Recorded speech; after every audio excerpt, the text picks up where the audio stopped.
Hey guys, welcome to a new video. As you probably know, I was like for 10 days away. I was playing a tournament in Havana. It went pretty well, and I want to thank everyone who was writing, asking, and who was supportive about my tournament. So thank you very much. And by the way, I played one game in this tournament. It was a Trompowsky Attack. It's the first time I played Trompowsky Attack in an official tournament.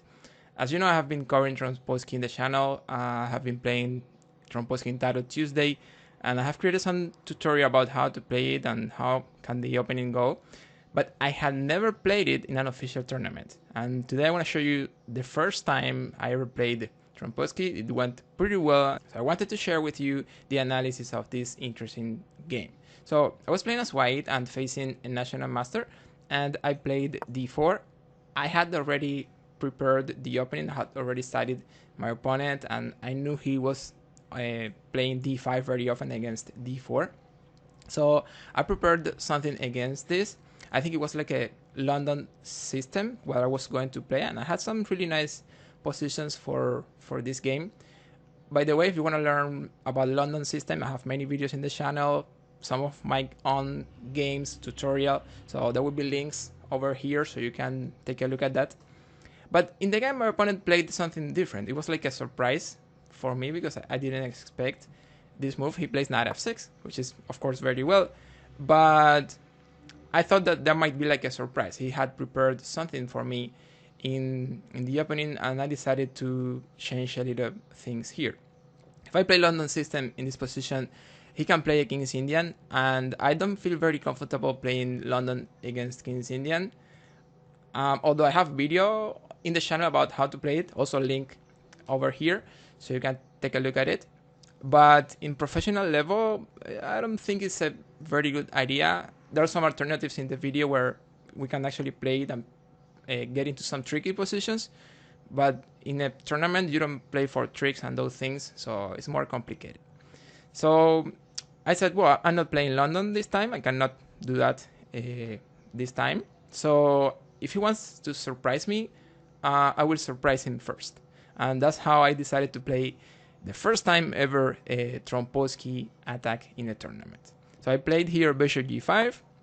This is also a nice experience about how creating content for others and teaching is also a good way to learn. So I used what I had learned in my studies for the channel, and I played it in the tournament. So bishop g5, he plays e6 here, and I played e4. At this point, he plays the line of h6, and I took the knight on f6. Queen takes f6. Knight f3 is perfect here, and black plays the e5. This is a very important moment in the theory of this line. At this point, I played e5.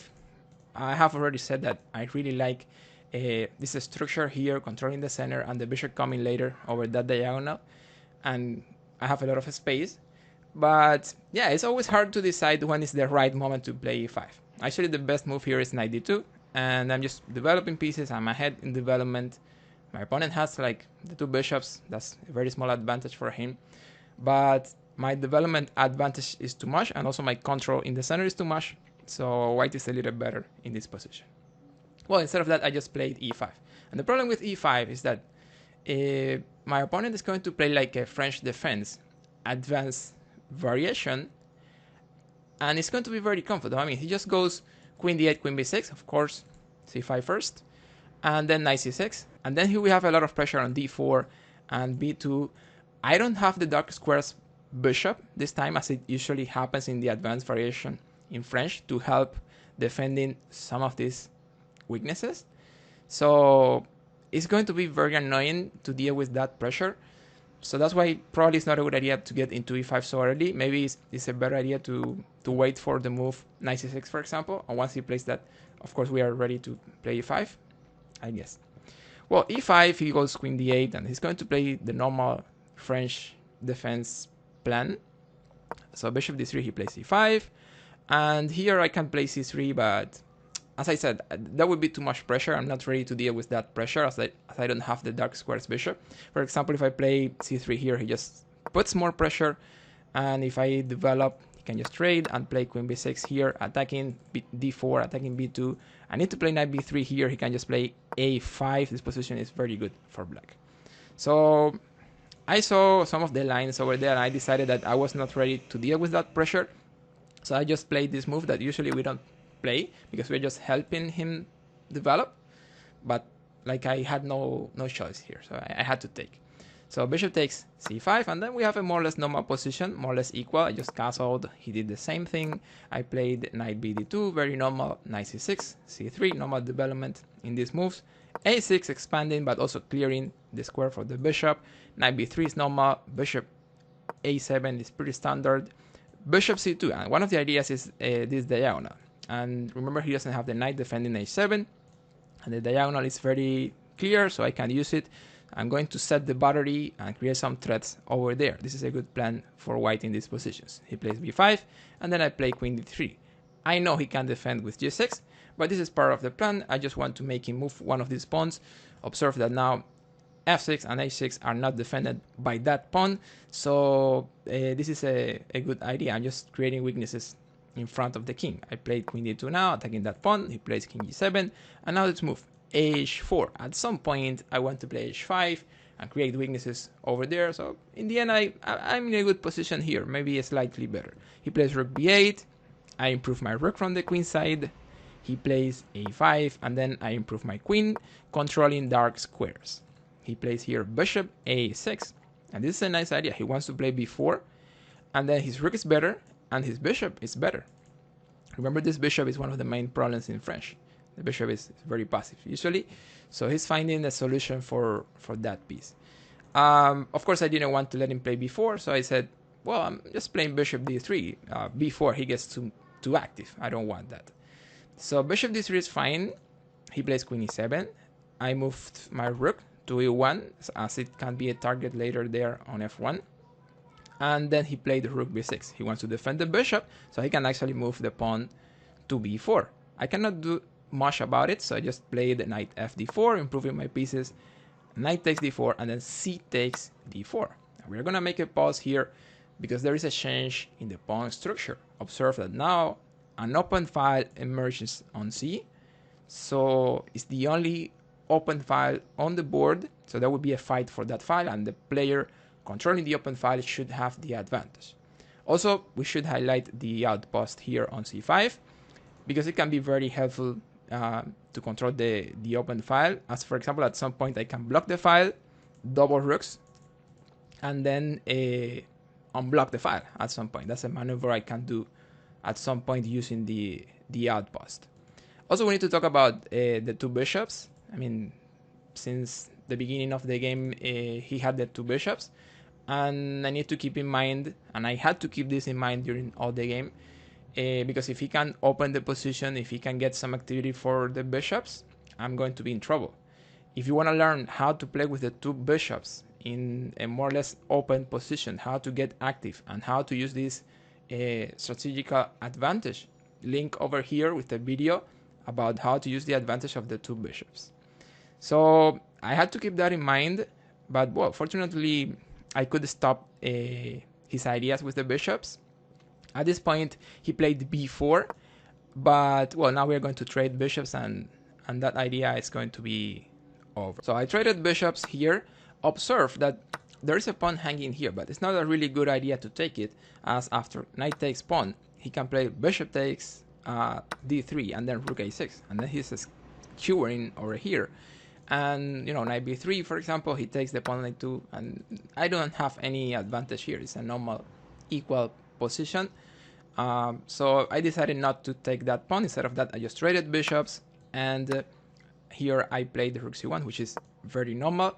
Observe that I'm in a better shape for the fight for the open file, as his rooks are disconnected, my rooks are linked over here. Also, my queen is ready to defend, and as I said, I have the outpost over there, so I'm a little better to fight for the file. He plays a4, I play knight c5, I'm attacking the rook, also attacking the pawn on a4. He plays rook a5 here, and then I just go back to d3. The knight is fine here, pretty close to the center, attacking b4. He plays g5 at this point, which is very dubious, because this is just going to discover his king. I took, h takes g5. I have the feeling that he wanted to recapture when he played g5 at the first place. He wanted to recapture with the pawn, is what I feel. But actually, he took with the queen because he saw something interesting. If he takes with the pawn here, I just play here queen d2.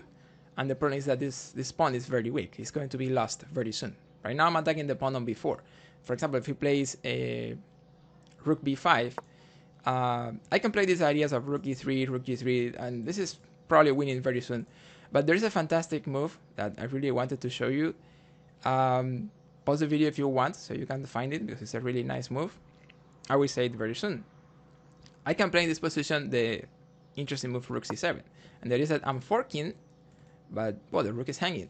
But there is that I want to distract the queen, so I can take there on g5, and then I can lift my rook over the third rank. So queen takes rook. I mean, if he doesn't take it, I just get the bishop. So queen takes rook, queen takes pawn, and then rook e3. And that will be made very soon in this position. So also, after pawn takes queen d2, if he defends with the other rook, for example, to keep the bishop protected over there, I'm also trying to escape a little with the king in some positions, I can just play rook e3. This position is just winning for white as I'm playing rook e3, getting the pawn, and the attack is very dangerous. It's just decisive advantage. So probably he saw that and he took here with the queen, and at this point he's just losing one pawn. But he's getting into an interesting endgames because it's not totally clear. I mean, I just trade queens here and I get the pawn on b4. But now he cannot take here on d4 as I'm playing knight c6 with a fork. But he can just play rook b5, and then he's attacking here, maybe attacking here, and also attacking d4 very soon. I played knight c6, I'm defending, but also I'm attacking his bishop. He plays bishop b6, I need to defend b2 at this point with the move rook c2. And look at what happens here. He plays rook c8, and this endgame is far from clear. I mean, I have a pawn up, but I cannot move the knight, I cannot move the rook. His bishop is active, also his rook is active. There's a pawn over here, so it's not so easy. The engine says that white is actually a little better, but it's not so easy for humans. Also, we are under time pressure at this point in the game, so it was complicated. I played the move probably not so good here, rook e3. I was trying to improve my rook, maybe here or here later, but then he found this idea of sacrificing the exchange to get some pawns, and I don't have advantage. I don't really have advantage after rook c6 and then bishop d4. He's attacking the rook, he's attacking b2, he's also attacking e5. So I played here rook e2, he captures with the bishop, and at this point I played g4. The idea is to fix this pawn in a dark square and also clearing some path for my king over g2. But yeah, look at the position. He has a bishop and a pawn for a rook, but also his pieces are fine. He has activity, the pawns are good here, so I don't have any real advantage at this point. Well, he plays a3, I played king e2, and he plays bishop d4. There's like an idea here, rook a6, bishop b2, and then rook e3, improving my rook a little over the third rank, and then he plays d4. And this is another mistake in the game. I will have the advantage again after this move. That is that the pawn was very good on d5, he was very well protected by other pawns, but once it advances, it will need the protection of the bishop. So he might be passive at some point. But also the bishop is a worse piece when the pawns are in dark squares. So yeah, d4 was an important mistake in the game. I played rook f3. The idea is that if he takes the pawn, I can play rook a7 with a coincidence here, getting pawns and creating many threats. So he needs to play rook b7. I play rook d6, very active, stopping that pawn. Rook c7 is more or less a normal move. I play rook d8. There are some ideas where I can bring my rooks over the other side and create some mating nets. So I thought the rook was fine on the back rank. He plays rook a7, and I decided to activate my king a little in the next turns, as my rook is in a very good position. Also the rook on d8 is fine. So the only piece that I can really improve before I start any kind of action is my king. So I just took advantage of this moment, as he cannot move the rook or the bishop too much, to improve a little more my position. So there are some moves here, there is a repetition, and finally I put my king on e4, and there are some other repetitions here and some ideas where he wanted to capture this pawn on e5. And well, at the end we got into this. Remember, we are on the time pressure here, so I don't want to delay much in these moments where we were actually playing for the time. But the idea is that at some point we got into this. I could trade the pawn on e5 for the pawns on d4 and f7, and he just plays here king g6. Observe that the bishop is a good defender. I can never give a check here or a check here, so the bishop is like defending the king fine. But this is more or less what I wanted, because now this is a more or less normal position where I have the exchange up, so this is more playable and more winnable, we could say. So I played here rook a7, attacking the weakness. We need to attack the weaknesses, right? So he needs to, so he goes passive. He plays here bishop b2, and then I attack the other weakness, e6. He can take the pawn, so he's just trading pawns here. But the good thing is that now I'm controlling all the squares on the ranks, so the king cannot cover behind pawns. So this is going to be very good for my rooks. He plays king g7, I play rook a6, and my plan is to go over here with the other rook. He plays rook g1, I play king e2, clearing the line to start creating mating threats. Rook c1, rook b3, rook c7, and well, he stopped rook b7, but I can still play rook b6, connecting my rooks, very active over the 6th rank. I'm getting the pawn on g5 with a fork here, so this is just winning for white. He plays bishop c1, now he's defending the 2 pawns, and at this point my idea was to play rook c6, but if I wanted to force a trade of rooks, but if I play it immediately, he doesn't need to trade, he can just give a check and then, you know, move the bishop, maybe. So I said, well, I just play king d1 first, as the bishop cannot move because he needs to defend both pawns. The rook cannot move either, it needs to defend the bishop and the 7th rank, and the pawn cannot move. I just take it with a fork. So the only piece he can move is the king, so this is just perfect. King d1 first, king a7, and now rook c6, forcing a trade of rooks. And now this is even easier. Normal position, exchange up. All I need to do in the next moves, for example, he plays bishop b2. All I need to do is to improve my king, sacrifice my rook for the bishop and the pawn, and this is going to be a win, and that's exactly what I did. So I just played king e2, he plays king g7, I played king f3, king f7, and then king g4. I'm attacking that pawn, he needs to play bishop here.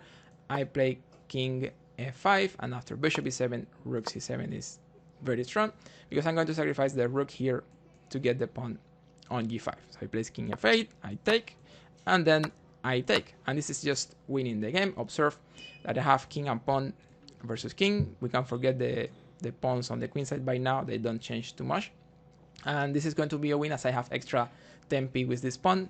Is going to be an easy win. If you are not clear about how is this endgame a win in king and pawn versus king, there's a link over here. There's a video where I explain king and pawn versus king. Check it out, I'm sure it's going to help. So yeah, king g5 is just winning. He continued, he played king e6, and I rushed to promote very quickly.